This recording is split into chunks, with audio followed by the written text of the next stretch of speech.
The first time I met Karen Wilcox, she was standing on my doorstep with a clipboard and a scowl. I'd been in my new house exactly 6 days. "You're in violation of community standards," she announced without introducing herself. Her gaze flicked past me to the 3 carved pumpkins arranged on my front steps. It was 15th October. "I'm sorry?" I extended my hand. "I'm Priya Mehta. I just moved in last week." She ignored my hand. "Karen Wilcox, HOA President. Your decorations exceed allowable seasonal displays. Section 8, Paragraph 12 of your homeowner agreement." She thrust a yellow paper at me. "First warning. Remove them within 24 hours. I glanced at the citation, then back at my modest display.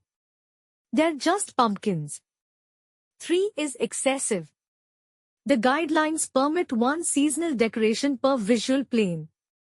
You have until tomorrow." With that, she pivoted and marched down my walkway, her blonde bob unmoved by the autumn breeze. "Welcome to Oakwood Estates." As a cultural anthropologist specializing in global celebrations, I'd spent my career studying how communities express themselves through ritual and tradition. The irony wasn't lost on me that I'd now moved into a neighborhood that seemed determined to suppress any form of individual expression. I'd chosen this suburb for its excellent schools and proximity to the university where I'd recently accepted a tenured position. The listing had mentioned an HOA, but I'd naively assumed it would handle reasonable community concerns, maintenance of common areas, perhaps coordinating garbage collection. I hadn't anticipated decoration police. That night, I removed 2 pumpkins and placed the remaining 1 precisely in the center of my top step. As I did, I noticed Karen's house across the street, its manicured lawn devoid of any seasonal acknowledgement. Her curtains twitched as I worked. The following week, I received another citation, this time for the small wreath of autumn leaves on my front door. Apparently, I was already at my 1 decoration limit with the pumpkin. I removed the wreath, swallowing my irritation. By 1st November, I'd received 3 more warnings: improper placement of recycling bins, 6 inches too far from the garage, unapproved wind chimes, noise pollution, and failure to remove fallen leaves within the mandated 48-hour window after they drop. "Is it just me?" I asked Alex, my next-door neighbor, as we both retrieved our mail one evening. He glanced nervously toward Karen's house before responding. "She's selective in her enforcement, especially with newcomers." He lowered his voice. "And particularly with anyone who doesn't fit her idea of who belongs here." The unspoken implication hung in the air. As one of the few families of South Asian descent in an overwhelmingly white neighborhood, I'd wondered if there was more to Karen's vigilance than bureaucratic zeal. "How does anyone tolerate this?" I asked. Alex shrugged. "Most people just keep their heads down. Karen's been president for 8 years. Nobody runs against her." That night, I did what I should have done before signing my mortgage.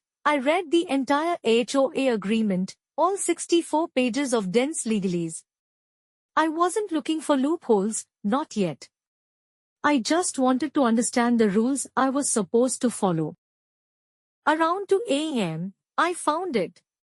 Section 12, Paragraph 3. Seasonal decorations are permitted within reasonable limits, see Appendix B, and must be removed within 7 days following the conclusion of the American federal or major religious holiday they celebrate.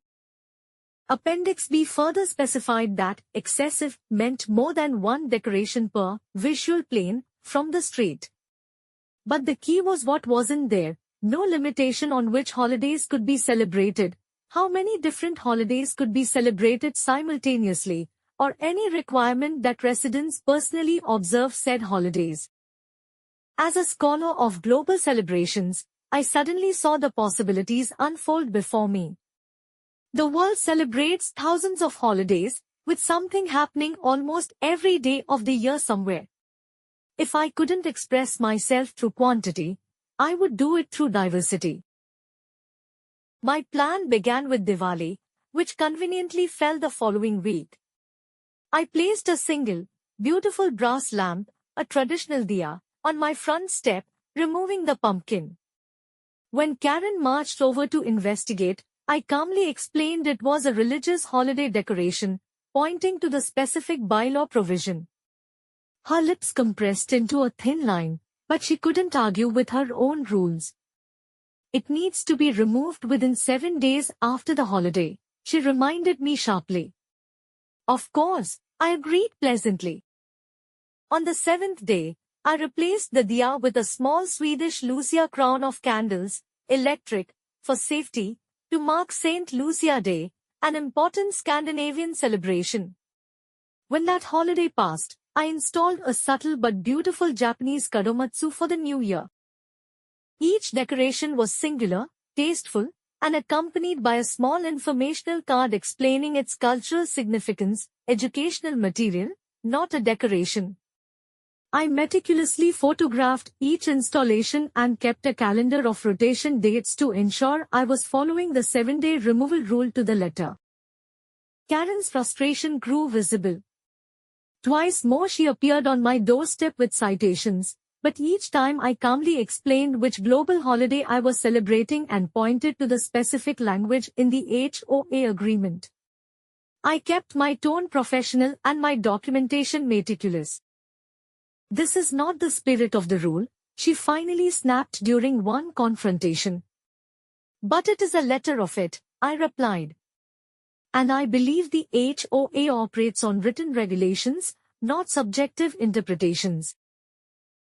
By February, word had spread through the neighborhood about my rotating holiday displays.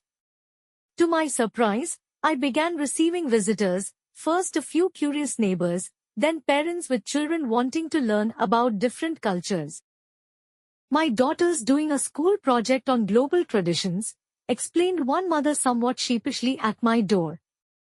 Her teacher said we should come see your house. I invited them in for chai and a more in-depth explanation of the Thai Magha Puja celebration I was currently honoring. The little girl left with careful notes and a drawing of the simple candle arrangement I'd placed outside. More families came. I began preparing small educational handouts about each holiday. Children would drag their parents to see what Miss Priya has today. For many of these families, it was their first time visiting a home of someone from a different cultural background than their own. Karen's campaign intensified. She began driving by my house multiple times daily, taking photos from her car. One morning, I caught her measuring the distance from my information card to the sidewalk, presumably seeking some violation of signage regulations. Then came the anonymous complaint about increased traffic on our street. When that failed, Karen proposed an emergency HOA meeting to discuss clarification of holiday decoration policies. The meeting was scheduled for a Tuesday evening in early March at the community center. I arrived 10 minutes early to find the room already packed, not just with board members, but with neighbors I'd come to know through my holiday project. Karen's face tightened when she saw me take a seat. She called the meeting to order with a sharp rap of her gavel. We are here to address concerns about exploitation of loopholes in our seasonal decoration policy, she announced, not bothering with subtlety. Certain residents have been manipulating the rules to maintain constant decorations, creating visual inconsistency in our community. I remained silent as she outlined her proposed amendment, limiting recognized holidays to federal holidays and commonly celebrated religious observances of established major faiths. Who decides what's commonly celebrated or an established faith? Asked a voice from the back. It was Mrs. Chain, whose granddaughter had been particularly enthusiastic about my explanation of Lunar New Year traditions. The board would make those determinations, Karen replied crisply. Seems discriminatory, commented another neighbor. My family's Baha'i. Are our holy days established enough? More voices joined in. Parents spoke about how their children had learned more about world cultures in 3 months than in years of school. A retired history teacher praised the educational value. Property values are at stake, Karen insisted, her voice rising. Consistent neighborhood aesthetics are why we all invested here. That's when Alex, my usually quiet neighbor, raised his hand. Actually, I checked with my brother-in-law who's a realtor. He says unique community features like Priya's educational displays could be marketed as a neighborhood asset. Several homebuyers have specifically asked about the cultural holiday house they heard about. Karen's face flushed. That's not the point. The point is rules. Without consistent enforcement, this entire community structure collapses. I finally spoke up, keeping my voice level. I followed every rule precisely. Single decoration per visual plane. Timely removal after each holiday, all within the written guidelines this board established. Karen's eyes narrowed. You're making a mockery of our regulations. No, I replied. I'm celebrating diverse traditions while respecting your rules. The real issue seems to be that you didn't anticipate someone like me when you wrote them. The room fell silent. Perhaps, I continued, the solution isn't more restrictive rules, but more inclusive ones. Maybe our community could officially recognize a wider range of cultural celebrations. I'd be happy to help develop educational materials. Before Karen could respond, Mrs. Jane called out, I move we table this amendment and instead form a committee to explore a community cultural education program, with Dr. Mehta as consultant. Second, called several voices simultaneously. Karen's knuckles whitened around her gavel. This isn't the proper procedure. Call the vote, said Alex firmly. When the hands went up, even Karen could see she was outnumbered. The amendment was tabled, and the meeting adjourned with plans for a new cultural committee. As people filed out, several neighbors stopped to thank me. Karen brushed past without a word, her face rigid with controlled fury. The retaliation came 3 days later. A certified letter arrived citing me for unauthorized landscape modifications because I'd planted marigolds too early in the season, apparently. Another citation followed for a barely visible water spot on my driveway. Then came the notice about my garbage can being visible from the street. It wasn't. She's targeting you, Alex confirmed when I showed him the growing stack of violations. She does this when she feels challenged. Last year, the Garcia family suggested adding a playground to the common area. They got cited for everything from bird feeders to the color of their garden hose. What happened to them? They moved. But I wasn't planning to move. Instead, I continued my holiday displays, now with growing neighborhood support. Children began leaving me notes suggesting holidays to feature. Parents volunteered translation help for my information cards. The breaking point came in April, when I returned home from campus to find Karen in my front yard, actually uprooting the small decorative bamboo I'd placed to mark the Korean Dano festival. This is trespassing, I said calmly, taking out my phone and recording. Please put down my personal property and leave my yard immediately. She whirled to face me, the bamboo still in her hand. This is unauthorized vegetation. It's invasive. It's a decorative piece, not a planting. And you're on private property without permission. Several neighbors had gathered, drawn by the commotion. Mrs. Jane was recording from her driveway. You need to leave, I repeated firmly. This neighborhood was perfectly fine before you came, Karen hissed, dropping the bamboo. Now it's all disrupted with your foreign influences. And there it was, the real issue, finally spoken aloud, with witnesses. I think the HOA board will be interested to hear about selective enforcement and property destruction, I replied evenly. Not to mention what you just said. 2 days later, Karen resigned as HOA president. The official explanation cited personal reasons and increased work commitments, but everyone knew the real story. The video of our confrontation had circulated widely among homeowners, along with accounts of her systematic targeting of certain residents. At the subsequent HOA meeting, Alex was elected interim president.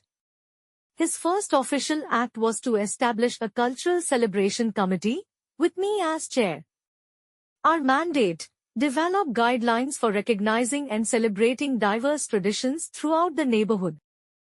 We launched the initiative with a community festival in May, featuring foods, music, and educational displays from a dozen different cultures represented in our neighborhood. Some I hadn't even known were there until people started coming forward. Karen didn't attend. In fact, she put her house on the market the following week. I learned from Alex that she was moving to a more traditional community with stricter regulations. I still maintain my rotating holiday displays, though now I'm not alone. Throughout Oakwood Estates, you'll find respectful acknowledgements of traditions from around the world. The elementary school established a cultural partnership program with us. Last month, a local newspaper did a feature on our globally minded community. As for me, I've discovered that my professional expertise had unexpected applications in suburban America. Communities form their identities through shared traditions, but those traditions don't have to be homogeneous.